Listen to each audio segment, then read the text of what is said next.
Thank you, Mr. Chair. Told that the DHS approach bill was a major discussion point in caucus this morning. Did you come away with a sense that the caucus has reached a consensus on where members will be on the bill, or is it leadership's position that members will vote their conscience, vote their district? Members are always, the responsibility is to always vote your district. But what we heard from caucus was a presentation from Rosa DeLauro, ranking member of the full committee of appropriations, as well as ranking member Henry Cuellar, the subcommittee ranking member. I can appreciate some of the work that went into the bill, some of the additional pieces that they were able to place in bill language. I also understand that with a continuing resolution, ICE would likely have more flexibility.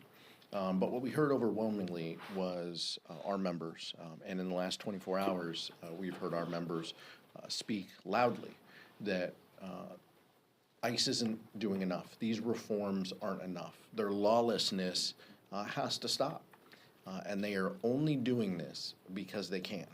They're only doing this because the President of the United States wants to use them to terrorize communities, to terrorize U.S. citizens, as the Vice Chair heard directly last week in Minneapolis, St. Paul, to scare people. There are kids throughout this nation who are not going to school because they're afraid. They're afraid that they're going to get picked up. They're afraid that their family member who is taking them to school will be picked up. That's just wrong. There aren't enough guardrails within this bill. I can still appreciate the work that went into the bill, while mentioning that common sense reforms that Democrats put up as amendments and alternatives were roundly rejected. They should not be allowed to detain U.S. citizens, and they are. They should not be able to fire at moving vehicles unless their life is in danger, and they are. That's wrong.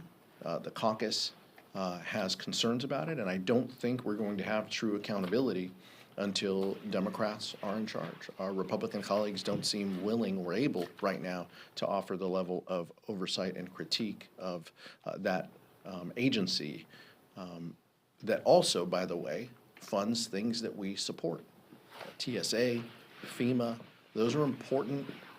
That's important work that the federal government does. It's unfortunate that the behavior of ICE is jeopardizing the Homeland Security bill. I know you were just speaking on behalf of the caucus, but have you figured out your position on the bill yet? I shared with the caucus this morning, and the leadership team has shared with the caucus that that we'll be voting no unless there are any substantive changes or amendments in the Rules Committee. Thank you. To answer your question, ICE is out of control. And how do we know that? We now have the extraordinary actions of local law enforcement holding press conferences and issuing statements and doing interviews criticizing ICE. So let me read you what Hennepin County Sheriff DeWanna Witt said.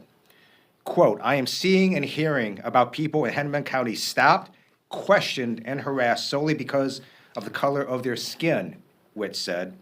"We cannot let people in our communities think that our local law enforcement leadership is okay with actions that are not only wrong, but illegal."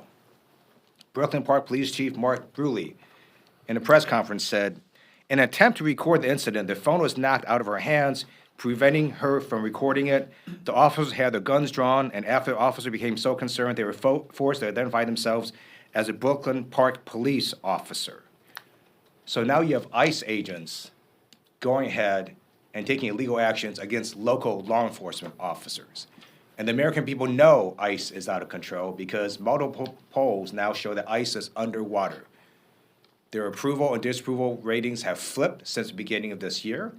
And so we ask ICE and the Department of Homeland Security, you need to follow the law. And if you don't want your officers to be put at more risk, they need to follow the law.